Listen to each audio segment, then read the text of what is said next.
A photo album sits in a dusty attic in Rocky Mount, North Carolina, containing images that shouldn't exist together. The same woman appears in two lives, two families, two completely separate worlds, decades apart, but somehow overlapping. In one photo, she's a mother of three in a farmhouse. In another, she's a single artist in New York City, but the dates written on the back make no sense. Some pictures show her aging forward, others show her younger again, and the handwriting that labels each memory belongs to her, but tells two contradictory stories that can't both be true. If you want to hear stories that challenge everything you think you know about the lives people live in small American towns, subscribe to this channel right now. The album was discovered in Rocky Mount during an estate sale on a cold morning in early spring. Rocky Mount sits quietly in the heart of North Carolina, a town where tobacco warehouses stand empty and railroad tracks cut through neighborhoods that remember better days. The house belonged to a woman named Margaret Holloway, who died alone at 87 with no family listed in any records. Her belongings were sorted by strangers who found the usual things, furniture and dishes and books. But then someone opened a leather album in the attic. The photos inside didn't match anything else in the house, and the life they showed didn't match the woman anyone in Rocky Mount remembered. Margaret Holloway was known as a quiet school teacher who never married and lived in the same small house for 50 years. She taught third grade at Lincoln Elementary, attended church on Sundays, and kept to herself in a way people respected but never questioned. Neighbors described her as kind but distant, always polite but never personal, someone who seemed content in her solitude. She had no visitors, no phone calls that anyone noticed, no trips that required someone to water her plants. But the album told a completely different story, one that couldn't fit into the life everyone thought they knew. The first section of the album showed Margaret in the early 1950s, standing in front of a farmhouse with three children around her.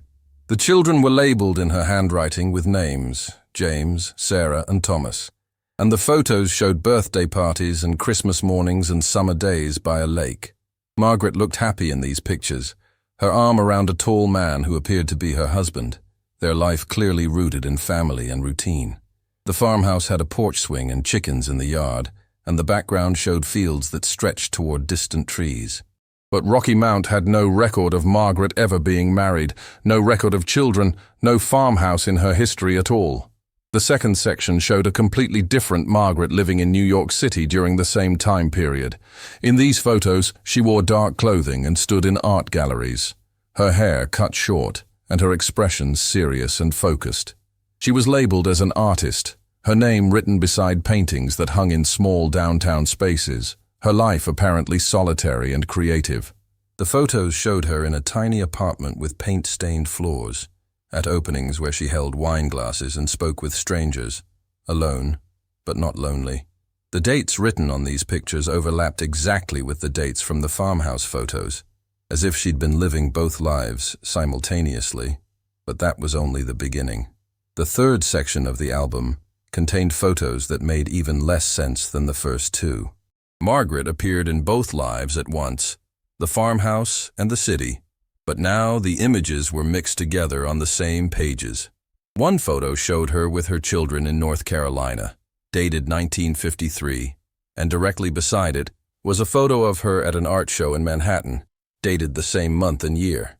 The handwriting that labeled them was identical, careful, and precise, as if she'd documented both lives with equal attention. No one could explain how the same person could be in two places at once, living two completely separate existences, without either world knowing about the other. The people sorting the estate brought the album to a local historian named Robert Chen, who'd spent decades documenting Rocky Mount's past. Robert had never heard of Margaret having family or living anywhere but her small house on Sunset Avenue. He compared the photos against city records, school documents, church registries, and census data, searching for any evidence of a husband or children. Everything confirmed what everyone already knew. Margaret Holloway had been single her entire life, childless, with no ties to any farmhouse or family. But the photos were real, printed on period-correct paper, aged naturally, showing no signs of forgery or manipulation. Robert reached out to galleries in New York City, trying to trace the artist version of Margaret's life. He found a few mentions of a Margaret Holloway who exhibited paintings in the early 50s, a minor figure in the downtown scene who disappeared without explanation. The galleries remembered her as talented but withdrawn, someone who showed promise but never pursued it fully. They had no records of where she went or why she stopped painting, just a gap in their files where her name should have continued.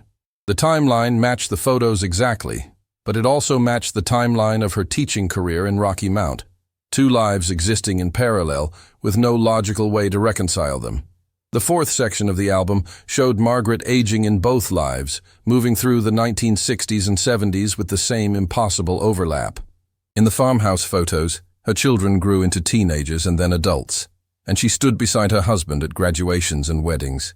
In the city photos, her paintings evolved and her galleries changed, and she appeared at different shows with the same serious expression. Both versions of her life seemed complete and real, filled with detail and continuity, but they couldn't both exist. Yet the album insisted they did. Page after page, year after year, two Margarets living two separate timelines as if the laws of physics didn't apply. Robert found something even stranger when he examined the handwriting more closely. The labels on every photo were written in the same ink, applied at the same time, not added gradually over decades. Margaret had apparently sat down at some point and labeled her entire double life in one sitting, as if creating a record she knew would be found. The handwriting showed no variation in pressure or style, suggesting she'd been calm and deliberate, not confused or distressed. She knew exactly what she was documenting, two impossible lives existing together, and she wanted someone to see the truth. Before we go further, make sure you subscribe because the next part of this story changes everything you've just heard. The fifth section of the album introduced a detail that made the whole mystery even deeper. Mixed in with the farmhouse and city photos were pictures of Margaret as a young girl, maybe 9 or 10 years old, standing in Rocky Mount in the 1930s. These childhood photos showed her in front of the same house she'd later live in as an adult, the small house on Sunset Avenue where she died. Her parents appeared beside her, ordinary working people with serious faces, and the photos showed a normal childhood in a small southern town. But written on the back of one childhood photo, in Margaret's adult handwriting, was a sentence that didn't make sense at all. The sentence read, "This is where I chose to return." Not, "This is where I grew up," or "This is where I lived," but "This is where I chose to return," as if her childhood in Rocky Mount had been a decision rather than a circumstance. Robert stared at those words for hours, trying to understand what they meant. Return from where and when and why would a child's photo be labeled with a choice made by an adult? The phrasing suggested Margaret had lived somewhere else first before her childhood, which violated every rule of linear time. But the album kept insisting on impossibilities, and this was just one more. The sixth section showed photos that appeared to be from the future, at least compared to when Margaret died. These pictures showed her as an elderly woman in settings that looked modern, standing in front of buildings that didn't exist in Rocky Mount until after her death. One photo showed her outside a coffee shop that opened 5 years after she passed away. Another showed her near a park that was built just 2 years ago. She looked exactly as she had in her final years, same clothing style, same aged face, but the backgrounds were wrong. The dates on these photos were written in her handwriting but made no logical sense, placing her in times she couldn't have witnessed. Robert brought the album to a photography expert who specialized in historical images and potential forgeries. The expert examined every photo under magnification, tested the paper and ink, analyzed the aging patterns and chemical composition. Every test came back showing the photos were authentic, created during the time periods they claimed to represent, with no evidence of digital manipulation or modern printing. The impossible photos of Margaret in the future were printed on paper from her era, somehow showing places and times that hadn't happened yet.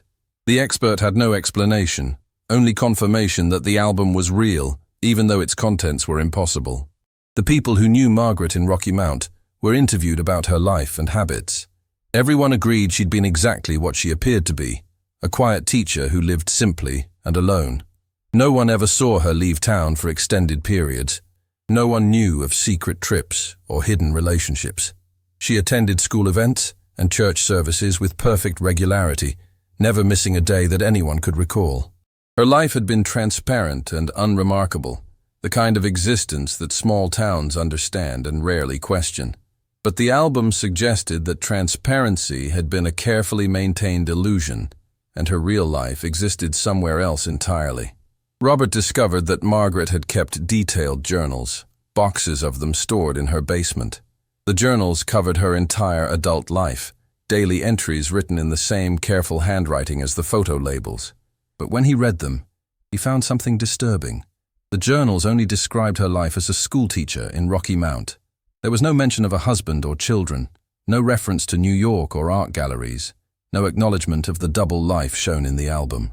The journals read like a completely honest account of a simple, solitary existence, as if the other life had never happened. But the photos proved it had, leaving Robert to wonder which version was the lie.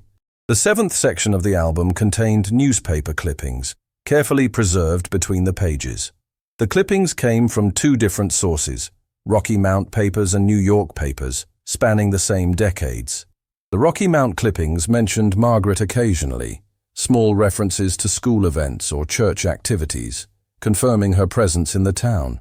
The New York clippings reviewed her art shows and exhibitions, describing her work as haunting and introspective, filled with images of small towns and rural life. The reviews noted that she painted places she'd never been, capturing details with impossible accuracy, as if she'd lived in those towns herself.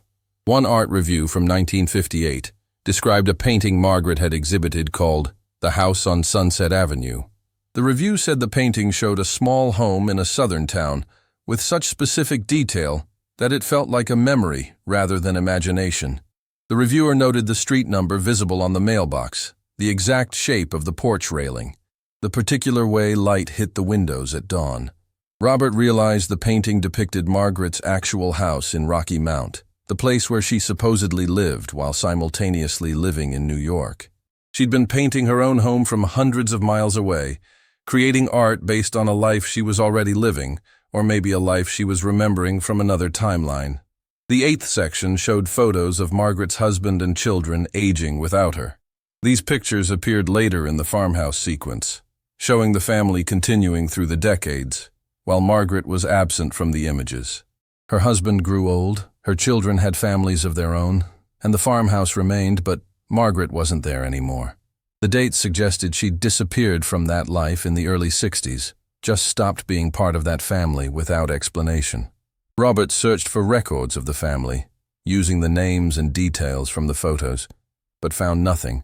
No marriage certificate, no birth records, no property deeds, as if that entire family existed only in photographs. Robert located a woman in Charlotte who claimed to be Margaret's cousin, though no family connection appeared in any official records. The cousin, named Patricia, said she'd met Margaret only once, at a strange family gathering in the 50s that Patricia barely remembered. Patricia recalled Margaret seeming distracted and sad, talking about choices she'd had to make and lives she'd had to leave behind. Patricia hadn't understood what Margaret meant at the time and assumed she was speaking metaphorically. But now, seeing the album, Patricia wondered if Margaret had been trying to explain something literally true, something about living multiple lives and having to choose between them. The ninth section of the album showed something that changed everything Robert thought he understood. These photos showed Margaret at different ages meeting herself, two versions of her existing in the same image at the same time. One photo showed young Margaret from the 50s standing beside elderly Margaret from decades later, both looking directly at the camera with knowing expressions. Another showed middle-aged Margaret from the farmhouse life standing with middle-aged Margaret from the artist life, dressed differently, but clearly the same person. The photos weren't double exposures or tricks. The expert had confirmed they were genuine images of two people who happened to be the same person. Robert found a letter tucked into the album's back cover, written in Margaret's handwriting and addressed to whoever found the photos. The letter was brief, just a few sentences that explained nothing and everything at once. Margaret wrote that she'd lived many versions of the same life, choosing different paths at different moments, and somehow all those paths remained real and parallel. She said time wasn't as linear as people believed, and certain individuals could slip between the choices they made, experiencing multiple outcomes simultaneously. She didn't explain how or why this happened to her, only that it did, and the album was proof. The letter continued, saying that she'd chosen to end her lives in Rocky Mount because it was the only constant across all her timelines. No matter which choices she made, which husband she married or career she pursued, she always came back to the small house on Sunset Avenue. She wrote that Rocky Mount was her anchor, the place where all her lives intersected, and returning there was the only way to make sense of the chaos. She'd lived as a mother, an artist, a teacher, and versions of herself that the album didn't even show. But Rocky Mount was where she belonged in every timeline. But the truth that Robert couldn't ignore was coming into focus now, and it was stranger than anything he'd imagined. The 10th section showed Margaret in places she couldn't have been, historical events she shouldn't have witnessed. One photo showed her standing in a crowd during a presidential inauguration from the 1920s, decades before she was born. Another showed her at a World War I memorial service, young and solemn in period clothing. These photos suggested she hadn't just lived multiple versions of her own timeline, but had somehow existed across different eras entirely. The dates written on the backs placed her in times that contradicted her known birth year, as if she'd been born multiple times or never aged in the way normal people did. Robert contacted physicists and theorists who studied time and quantum mechanics, people who might have frameworks for understanding what the album suggested. Most dismissed it as an elaborate hoax, despite the evidence of authenticity. But one professor from Duke University, a woman named Dr. Sarah Vance, who studied temporal anomalies, took the album seriously. Dr. Vance examined the photos and read Margaret's letter, then spent weeks analyzing the patterns and timelines. She concluded that if the album was real, it suggested Margaret had experienced what some theories called quantum consciousness, living multiple probability paths simultaneously rather than collapsing into one definite timeline. Dr. Vance explained that most people's lives follow a single path, each choice eliminating other possibilities and creating one continuous story. But Margaret's album suggested she'd never collapsed into a single timeline, instead experiencing multiple outcomes as if they were all equally real. The farmhouse life, the artist life, the teacher life, and others the album only hinted at, all existed together in Margaret's consciousness. She wasn't choosing between them, she was living them all at once. And the album was her attempt to document something human minds aren't designed to comprehend. The 11th section showed photos of Margaret writing in her journals, taken from angles that suggested she'd set up a camera to photograph herself. In these images she looked tired and confused, surrounded by different versions of her journals from different lives. One photo showed her at a desk with 3 separate journals open, each describing a different day in a different life, all dated the same day. Her expression suggested she was trying to reconcile the impossible, to make sense of memories that contradicted each other but were all equally real. She looked like someone carrying the weight of multiple existences, unable to forget any of them. Robert found one of Margaret's paintings in a New York storage facility, a piece she'd created in the 50s that had never sold. The painting showed a woman standing at a crossroads with multiple paths extending in every direction, each path leading to a different landscape and a different life. The woman in the painting looked like Margaret, and each path showed scenes from the album, the farmhouse, the city, the school, and others. In the center of the painting, where all the paths met, was the small house on Sunset Avenue, glowing like it was the only real thing in a world of possibilities. The painting's back had a title written in Margaret's handwriting, "All Roads Lead Home."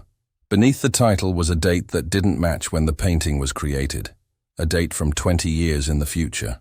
Robert realized Margaret had somehow known when the painting would be found, had written the future date as if it was already the past.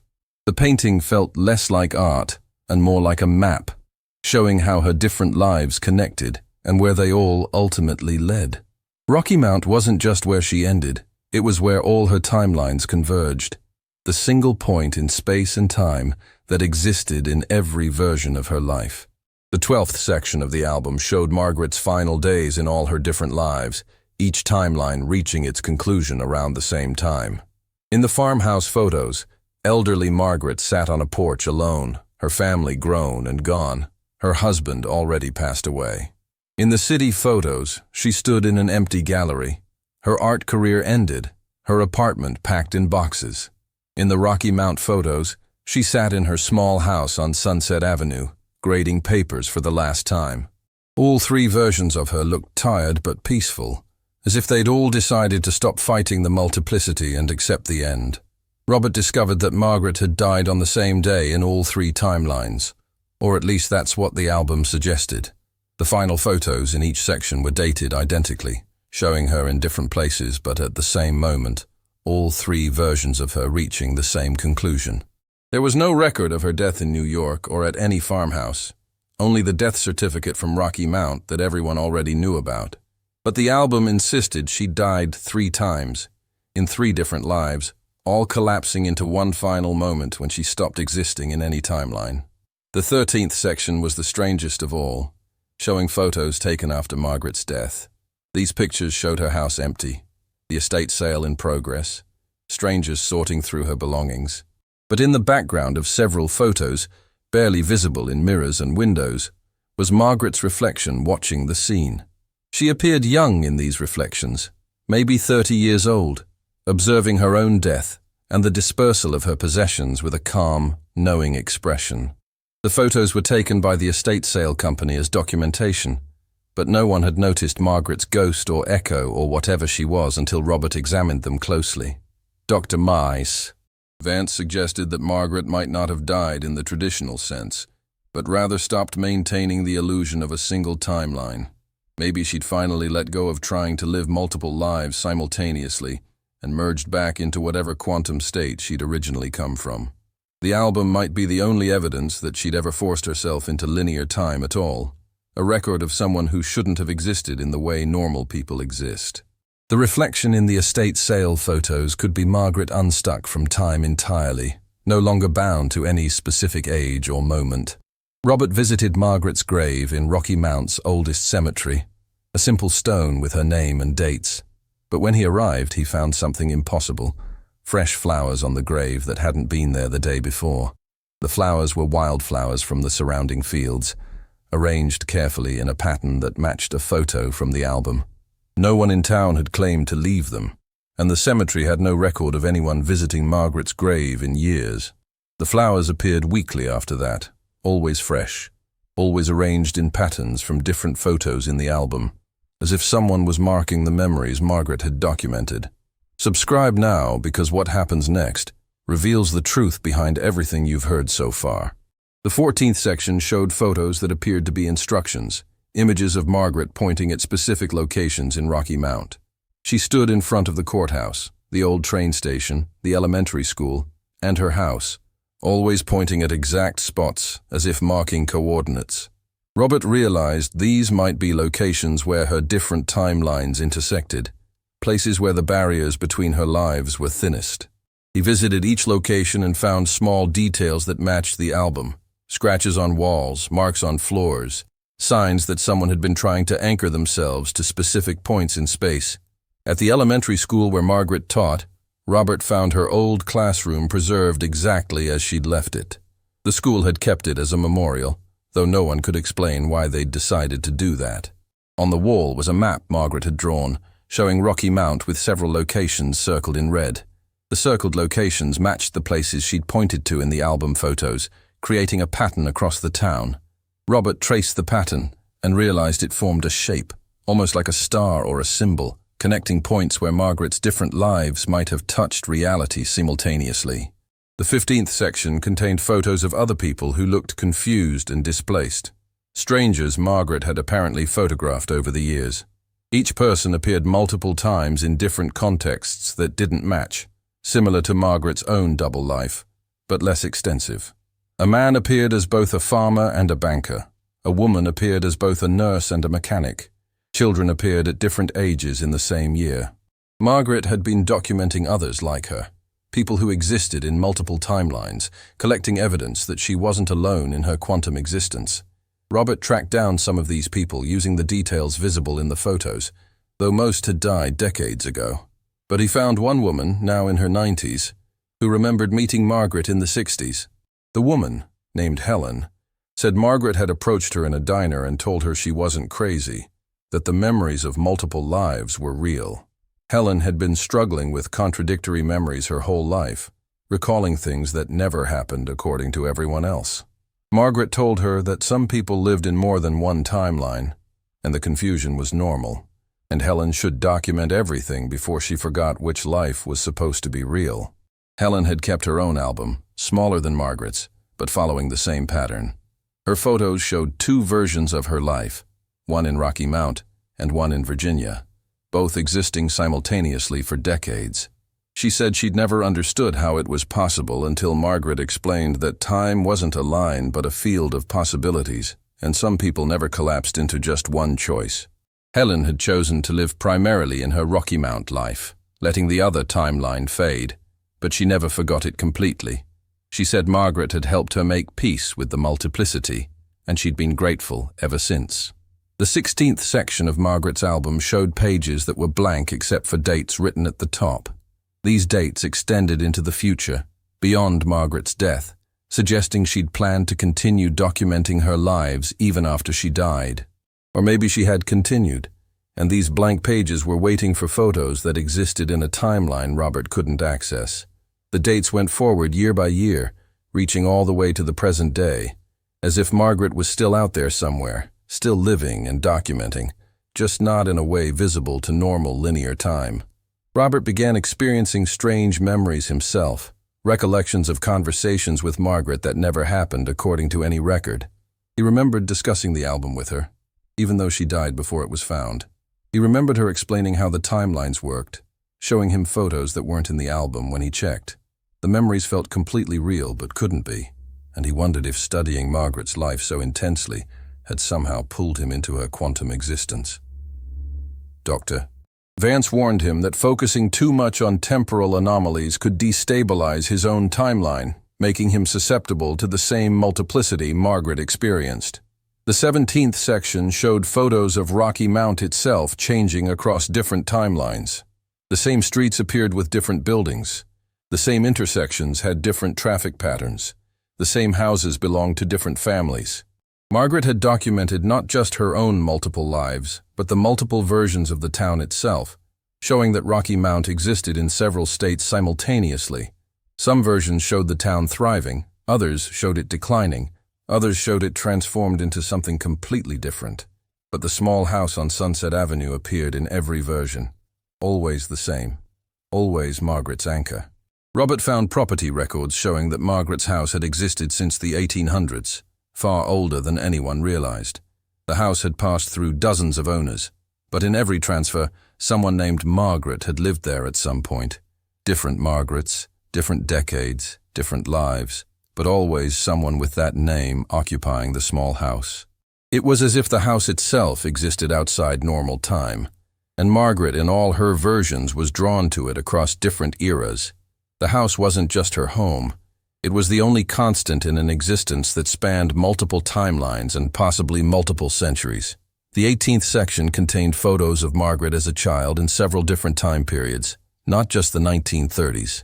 She appeared as a young girl in the 1880s, the 1910s, and other eras, always around the same age, but in different historical contexts. Each childhood photo showed her in Rocky Mount, in front of the same house, with different families who all claimed her as their daughter. She'd been born multiple times, lived multiple childhoods, and always ended up in the same location. The photos suggested she was caught in a loop, endlessly returning to Rocky Mount and living variations of the same life. Dr. Vance theorized that Margaret might be what some quantum physicists called a temporal anchor, a consciousness that existed at a fixed point in space across multiple timelines. Most people moved through time linearly, but Margaret was stuck to Rocky Mount, experiencing every possible version of that location simultaneously. She couldn't leave, not really, because leaving would mean abandoning the only point where all her timelines connected.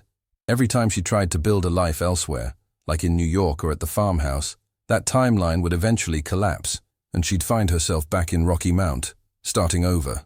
The 19th section showed photos taken from perspectives that shouldn't have been possible, angles that suggested cameras floating in air or positioned in walls. These images captured Margaret from above, from impossible distances, from viewpoints that suggested whoever took them wasn't bound by normal physical space. Some photos showed her from behind even though she was alone, Others showed her from the future looking back at her past self. Margaret appeared to have documented her own life from outside linear time, as if she could step into a space where all moments existed simultaneously and photograph herself from that vantage point. Robert discovered that several people in Rocky Mount reported seeing Margaret after her death, not as a ghost, but as a living person who looked exactly as she had years before. A waitress at the local diner said Margaret came in for coffee every morning, sat in her usual booth, and read the paper just like always. A librarian reported that Margaret still returned books on time, always choosing the same kinds of novels she'd preferred in life. These sightings were consistent and detailed, reported by reliable people who had no reason to lie. But Margaret's grave was undisturbed, her death certificate was genuine, and her house remained empty. The 20th section of the album showed photographs that appeared to be messages, images arranged to spell out words when viewed in sequence. Robert laid the photos out in order and realized they formed sentences, Margaret communicating across time through the arrangement of her documented memories. The message was fragmented and strange, talking about choices that create worlds, moments that split reality, and the loneliness of experiencing everything at once. She wrote about watching herself make different decisions and living with all the outcomes, unable to forget any version of her life no matter how much she wanted to choose just one. The message ended with a warning, telling whoever found the album to be careful about understanding too much. Margaret wrote that knowing about the multiple timelines could make you susceptible to them, that awareness itself could unstick you from linear time. She'd been trapped in quantum existence because she'd become too aware of the choices she didn't make, too conscious of the paths she didn't take.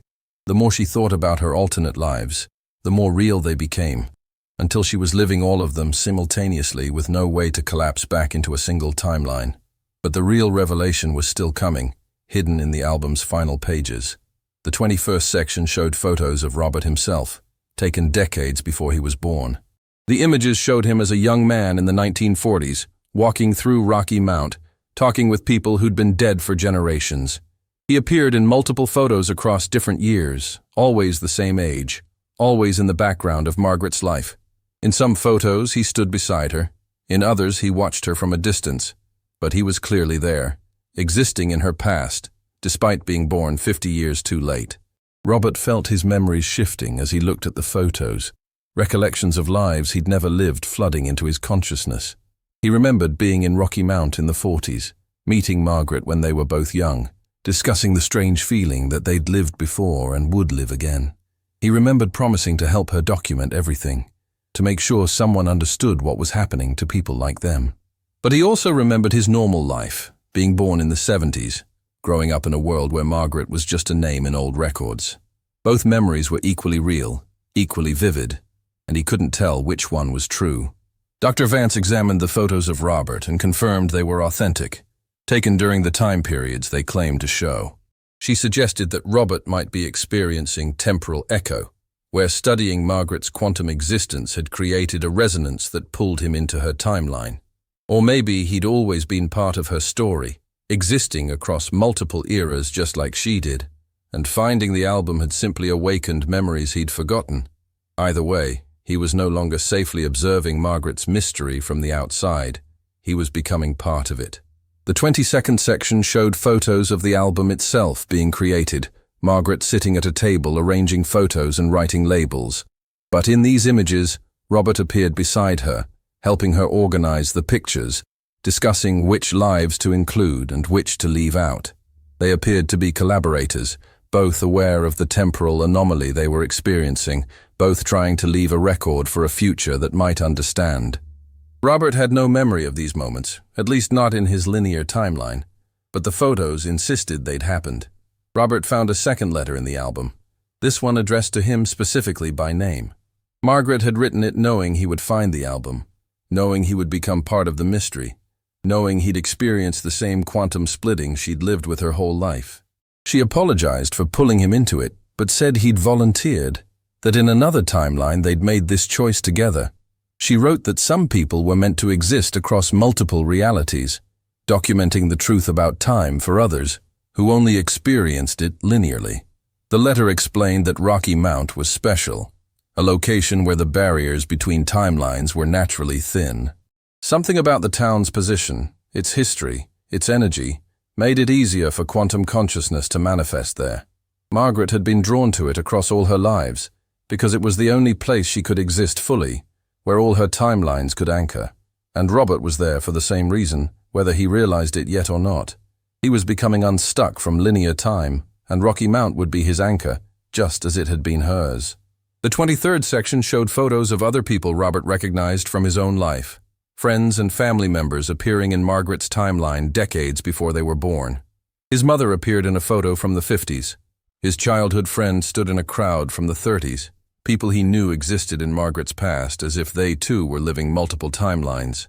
Robert realized that everyone he'd ever known might be experiencing the same quantum existence, all of them living multiple versions of their lives simultaneously, all anchored to Rocky Mount in some way. He started documenting his own experiences, creating a new album that paralleled Margaret's. He photographed the moments when his memories split, when he recalled things that happened in different timelines, when he existed in multiple places at once. The photos showed him in his normal life as a historian, and also in lives he shouldn't remember, as a soldier in a war he wasn't old enough to fight, as a child in an era before he was born, as an old man in a future he hasn't reached yet. The 24th section of Margaret's album showed the future of Rocky Mount. Photos dated decades ahead, showing the town transformed, but still recognizable. The small house on Sunset Avenue still stood in these images, but now it glowed with a strange light, and multiple versions of Margaret stood in front of it from different eras. Robert appeared in these future photos too, older and younger simultaneously, part of an endless cycle of people who'd become unstuck from time and anchored themselves to this one location. Dr. Vance visited Rocky Mount to study the phenomenon directly, bringing equipment to measure temporal anomalies and quantum fluctuations. Her instruments detected something unusual around Margaret's house, a kind of distortion in space-time that suggested multiple realities overlapping. She confirmed that the location existed in several states simultaneously, and people who spent too much time there could become entangled with those alternate states. The house was a doorway, or maybe a prison, a place where linear time broke down and consciousness could slip between different possibilities. The 25th section showed photos of Margaret aging backward in some timelines, growing younger instead of older as years passed. In these images she moved from elderly to middle-aged to young again, as if time was running in reverse for her. But other photos from the same dates showed her aging normally, suggesting she experienced time in multiple directions simultaneously. She existed in loops and spirals, never following a straight path from birth to death, instead cycling through her life over and over in different sequences. Robert began to understand that death might not be an ending for people like Margaret and himself, but just another point in the cycle. Margaret had died in Rocky Mount in her 80s, but she also existed as a young woman, as a child, as versions of herself scattered across time. Her death was just one moment in a non-linear existence, not an ending, but a transition to another part of the loop. The flowers on her grave appeared because she was still alive somewhere in the timeline, still able to leave tokens of her presence in the world. The 26th section contained photos that showed the same moment from multiple perspectives, the same scene captured from different angles and times. One moment in Margaret's life appeared dozens of times, each photo showing slightly different details, as if the moment had been lived repeatedly with minor variations.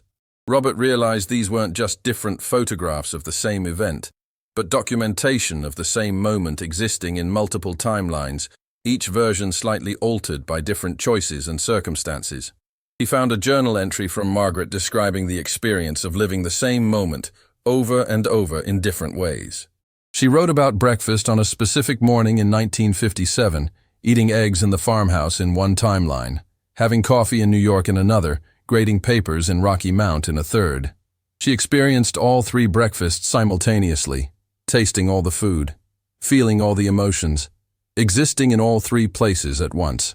The multiplicity was overwhelming, she wrote, but also strangely beautiful, like being a note that resonated across multiple instruments at the same time. The 27th section showed photos arranged in a spiral pattern, starting from the center and expanding outward. At the center was a photo of the house on Sunset Avenue, and each photo moving outward showed Margaret at different ages and in different lives, all radiating from that central point. The spiral suggested that all her timelines originated from the house, that everything she experienced in every era somehow connected back to that one location. The house wasn't just her anchor, it was the source of her quantum existence, the point where her consciousness first split into multiple realities. Robert researched the history of the house and found that it had been built on the site of an earlier structure, which had been built on the site of something older still. The location had been significant for centuries, marked on old maps with symbols that suggested spiritual or temporal importance. Native peoples had considered it a thin place, where the boundary between worlds was permeable. Settlers had built churches there, then schools, then eventually the small house where Margaret lived and died. The location itself seemed to exist outside normal time, a fixed point that attracted quantum consciousness. The 28th section showed Margaret meeting other versions of herself, dozens of Margarets from different timelines gathering in the same photos. Some were young, some old, some happy, some sad, all clearly the same person but shaped by different choices and experiences. They stood together in front of the house, a crowd of one woman existing in multiple states, all aware of each other, all part of the same fragmented consciousness. The photos suggested that Margaret had learned to navigate her timelines intentionally, bringing her different selves together to share knowledge and experiences. Robert started experiencing the same thing, encountering other versions of himself in mirrors and reflections. He'd glimpse himself at different ages, wearing different clothes, existing in different moments. Sometimes the other Roberts would notice him back, and they'd lock eyes across timelines, acknowledging each other's existence. He felt his consciousness expanding to include their memories, their choices, their lives, until he wasn't sure which Robert was the original and which were echoes.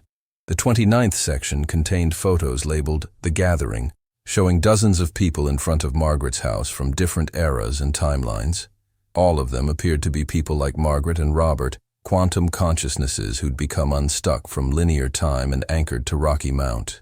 They existed from different centuries, wearing different period clothing, but all gathered at the same location in some shared temporal space. Margaret stood at the center of the group, as if she'd brought them together, as if the house was a meeting place for people who existed across multiple realities. Dr. Vance identified several of the people in the gathering photos from historical records. They were all people who'd lived in Rocky Mount at various times. All died mysteriously or disappeared without explanation. All left behind contradictory records about their lives. She theorized that Rocky Mount was a convergence point for temporal anomalies, a place that attracted or created quantum consciousness. The town existed in multiple states simultaneously, and people who lived there long enough could become entangled with those states, their consciousness splitting across different timelines. The 30th section showed photos of children playing in different eras, all in the same locations around Rocky Mount.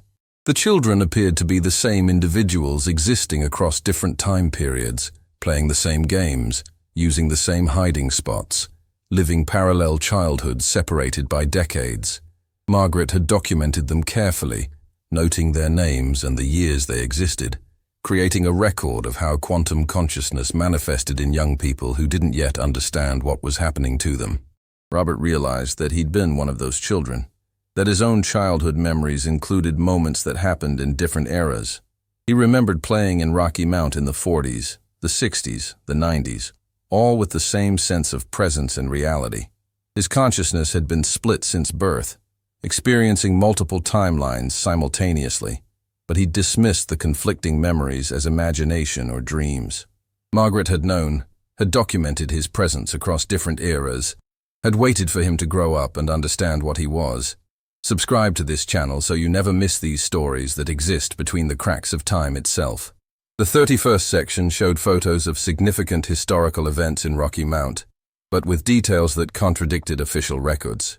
A fire that supposedly destroyed the courthouse in 1923 appeared in photos showing the building intact afterward. A flood that records claimed devastated the town. In 1947 appeared in photos showing normal streets and dry roads. Margaret had documented different versions of the town's history, timelines where major events had different outcomes, all existing simultaneously with the official version everyone believed. Robert compared Margaret's photos with historical records and found that both were true, in a sense. The courthouse had burned, and also not burned. The flood had happened, and also not happened, depending on which timeline you observed.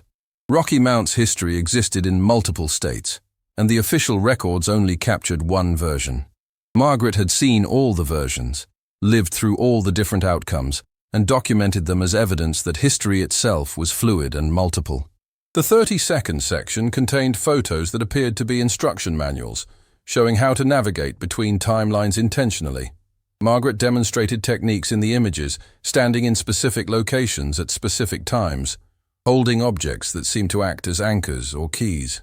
The photos suggested that moving between timelines was possible with practice, that quantum consciousness could be controlled rather than simply endured. She'd learned to choose which life to inhabit at any given moment, though she couldn't stop experiencing all of them simultaneously. Robert tried following Margaret's instructions, standing where she'd stood, focusing his awareness in the way the photos suggested. He felt reality shift around him, timelines bleeding into each other, his consciousness expanding to encompass multiple moments at once. For a brief instant he existed everywhere simultaneously, seeing all his lives at once, understanding how Margaret had lived for decades. Then the moment passed and he snapped back to linear time, shaken but changed, aware now that the boundaries between timelines were thinner than he'd thought. The 33rd section showed Margaret in extreme old age, older than she'd been when she died, existing in a timeline that extended beyond her recorded death. In these photos, she sat in the house on Sunset Avenue surrounded by albums and journals, documenting centuries of lives. Her consciousness expanded to include countless timelines. She looked tired but peaceful, as if she'd finally made peace with her quantum existence, accepting that she would never live just one life or experience just one timeline. Robert found a note attached to these photos, explaining that Margaret had chosen to stop anchoring herself to any single timeline, instead existing in a state of pure quantum consciousness. She'd let go of trying to be one person with one history, accepting that she was multiple people with multiple histories all at once. This had freed her from the pain of contradictory memories, but it had also meant giving up any fixed identity or continuous self. She existed now as a pattern of consciousness rather than an individual, present in all timelines, but fully committed to none. The 34th section showed the house on Sunset Avenue across different centuries, always the same structure despite the town changing around it. The house appeared in photos from the 1700s, the 1800s, all the way to the present, identical in every era. It existed outside time, a constant in a sea of change, the anchor that held all the timelines together. Margaret wrote that the house would always be there, that people like her and Robert would always be drawn to it, that Rocky Mount would always be a place where time fractured and consciousness split. Robert bought the house, feeling compelled to preserve it even though he couldn't fully explain why. The moment he took ownership, his memories shifted again, and he recalled living there in multiple eras, in different lives, always coming back to the same small structure. The house recognized him, or he recognized the house, some connection that transcended individual timelines. He understood now why Margaret had chosen to die there, why she'd made it her anchor. It was the only place that felt real across all possible realities. The 35th section contained photos of Robert and Margaret together across different eras, sometimes as colleagues, sometimes as friends, sometimes as family. They appeared in the 40s, the 70s, the present day, always connected somehow, always aware of each other's temporal nature. Margaret had written that they were linked across timelines, that their quantum consciousnesses resonated with each other, that they'd been helping each other navigate multiplicity for longer than either could remember in any single timeline. Robert started experiencing memories of Margaret that felt like his own, as if their consciousnesses had merged or overlapped in some timelines. He recalled conversations they'd had in eras neither had lived through linearly, remembered making decisions together that affected multiple realities, felt her presence in his mind like an echo of his own thoughts. He wondered if quantum consciousness eventually meant losing individual identity entirely, becoming part of a larger pattern that included everyone who'd ever become unstuck from time. The 36th section showed photos labeled The Others, depicting people Robert had never met but somehow recognized. They appeared across different timelines in Rocky Mount, all exhibiting signs of quantum consciousness, all anchored to the town in some way. Margaret had documented hundreds of them over what she perceived as centuries, creating a catalog of people who existed outside normal time. Some were famous historical figures, others were completely unknown, but all shared the same fractured existence Margaret and Robert experienced. Dr. Vance studied the catalog and recognized several patterns. Many of the people had died young in their official timelines, but appeared in Margaret's photos at advanced ages. Others had disappeared without explanation from history, but showed up in multiple eras in the album. Some had lived impossible lives, existing in places they couldn't have reached or accomplishing things they shouldn't have been able to do. All of them were connected to Rocky Mount, all drawn to the same convergence point where timelines intersected. The 37th section showed future versions of Rocky Mount that didn't match any predicted development. Some photos showed the town abandoned and overgrown.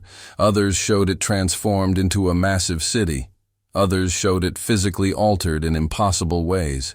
Margaret had somehow photographed futures that might happen, documenting the multiple potential outcomes for the location she was anchored to.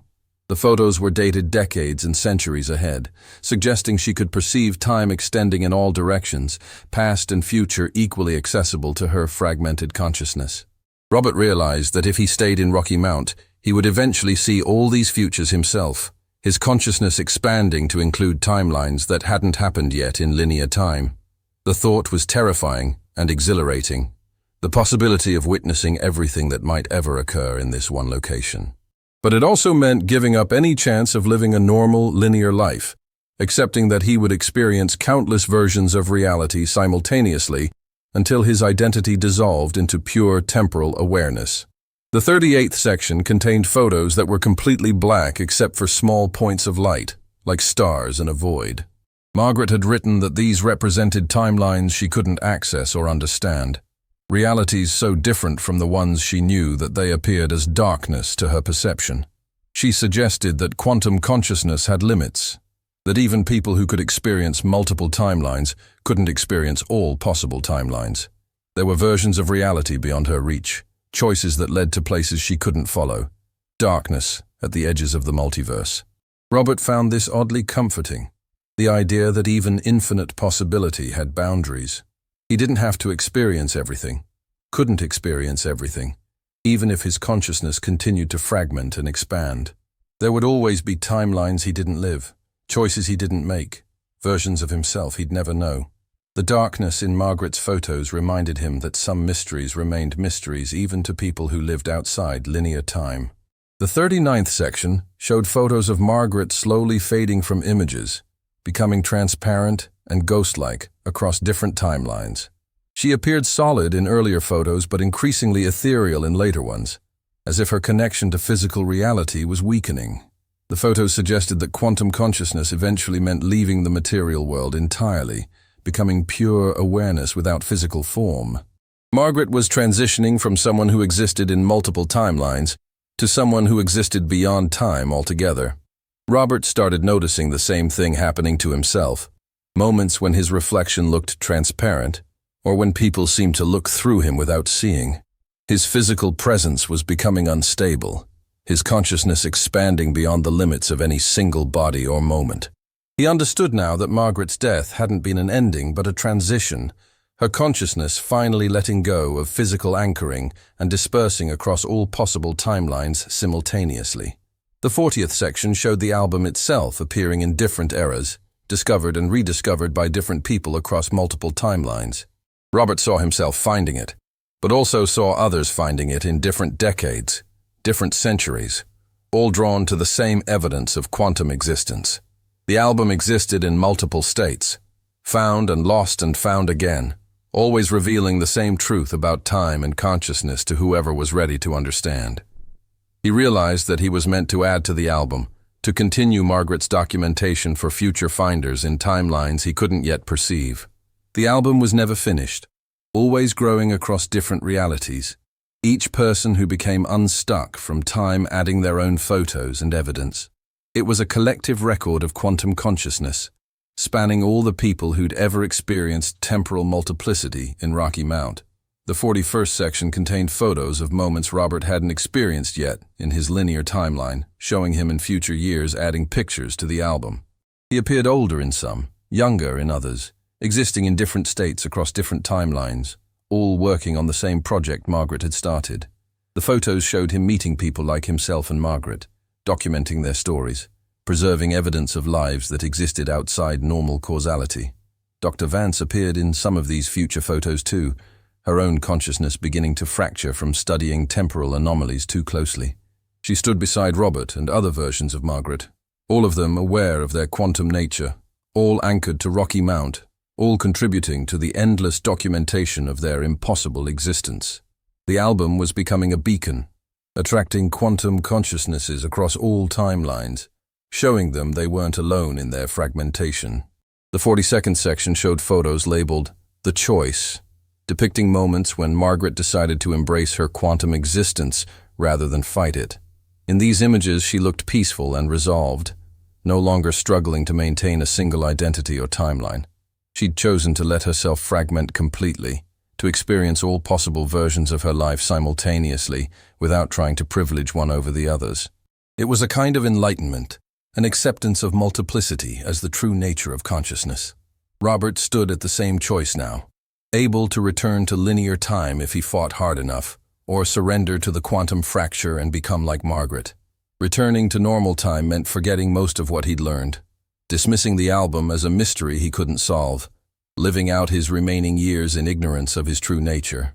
Surrendering meant accepting that he would exist in countless timelines, losing his fixed identity, but gaining awareness of all possible realities. Neither choice felt entirely right, but staying in between was becoming impossible. The 43rd section showed what happened to people who tried to return to linear time after becoming quantum conscious. They appeared in photos looking lost and displaced, unable to forget their multiple lives, but unable to access them either.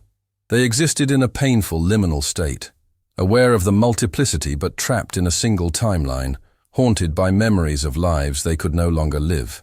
Margaret had documented several people in this condition, suggesting it was worse than either full acceptance or complete ignorance. Robert understood he couldn't go back, that awareness was irreversible once achieved. He'd seen too much, remembered too many impossible things, felt his consciousness expand across too many moments. He was becoming like Margaret, whether he wanted to or not, his identity fracturing across multiple timelines, his sense of self dispersing into quantum possibility. The only real choice was whether to accept it peacefully or resist it painfully, and Margaret's example showed him which path led to peace. The 44th section contained photos of Rocky Mount transforming into something beyond a physical location, becoming a kind of concept or idea that existed across all timelines. The town appeared in the photos as a pattern rather than a place, a recurring motif in the fabric of reality where time naturally fractured. Margaret had realized that Rocky Mount wasn't special because of any physical property, but because consciousness perceived it as special, because quantum minds needed an anchor and had collectively chosen this location. Robert saw how his own perception was creating and reinforcing Rocky Mount as a convergence point, how every quantum consciousness that anchored there made it more real and more powerful. The town existed because they believed it existed, a shared hallucination or collective creation that gave structure to otherwise chaotic temporal existence. Without people like Margaret and Robert, Rocky Mount might be just an ordinary town, but their awareness transformed it into something more, a landmark in the geography of multiple timelines. The 45th section showed Margaret's final message, written across a series of photos arranged in sequence. She explained that quantum consciousness was both a burden and a gift, a way of experiencing reality that most humans would never know. She'd lived hundreds of lives, made thousands of choices, experienced every possible outcome of her existence, and found meaning in the multiplicity itself. Linear time was a simplification, she wrote, a convenient fiction that made life manageable but also limited and incomplete. She urged whoever found the album to embrace their quantum nature, if they had it, to stop fighting the fracture and learn to navigate multiple timelines with intention and grace. She promised it would be difficult and disorienting, but ultimately rewarding, a way of living that revealed the true nature of consciousness and reality. She'd spent decades trying to be normal, trying to collapse into a single timeline, and only found peace when she accepted that she was never meant to be just one person in just one life. The 46th section showed photos of Robert standing in the house on Sunset Avenue across multiple eras, solid and present in all of them, fully quantum conscious now. He appeared in the 1700s, the 1920s, the present day, and decades in the future, all simultaneously real, all equally him. The photos suggested he'd made his choice, surrendered to the fracture, accepted his nature as someone who existed outside linear time. He looked peaceful in these images, no longer confused or conflicted, at home in his multiplicity. He felt his memories expanding to include all these moments, remembering lives he was currently living, experiences he'd already had, and would have again. Time stopped being a sequence, and became a field of possibilities he could navigate at will, moving between moments and timelines as easily as walking between rooms. The house was his anchor, Rocky Mount was his convergence point, and Margaret was his guide through the quantum landscape, her consciousness still present, even though her physical form had dispersed. The 47th section contained photos of new people arriving in Rocky Mount. Drawn to the convergence point, without understanding why, they appeared confused and lost in the images, experiencing memories that didn't fit their linear lives, seeing versions of themselves that shouldn't exist. Robert recognized them as newly quantum conscious, people whose awareness was beginning to fracture, who needed guidance and documentation. He understood now why Margaret had created the album, to help others who found themselves in the same impossible situation. He started photographing these newcomers, adding their images to the album, creating records of their multiple timelines, helping them understand and accept their quantum nature. The album grew and changed, incorporating new lives and new impossibilities, becoming a living document of everyone who'd ever become unstuck from time in Rocky Mount. It was Margaret's legacy, and now his responsibility, a beacon for fractured consciousnesses across all possible realities. The 48th section showed a photo of the album itself being discovered in the future, found by someone who didn't exist yet in Robert's linear timeline. The finder looked shocked and amazed, holding photos that showed their own face in eras they hadn't lived through, evidence of a quantum nature they were just beginning to suspect. Robert realized he was looking at the future, at someone who would continue the documentation after him, adding their own impossible photos to the endless record. The album transcended any single timeline, existing as a constant across all possible realities. He understood now that the album could never be finished, that it would continue growing as long as quantum consciousnesses existed, as long as Rocky Mount served as a convergence point, as long as people became aware of their temporal multiplicity. Margaret had started something that would outlast any individual life or timeline, a project that existed outside time itself, documenting the undocumentable and making visible the invisible nature of fractured consciousness. The 49th section contained one final photo of Margaret, or what might have been Margaret, standing in front of the house on Sunset Avenue in a timeline so far in the future that the town around her was unrecognizable.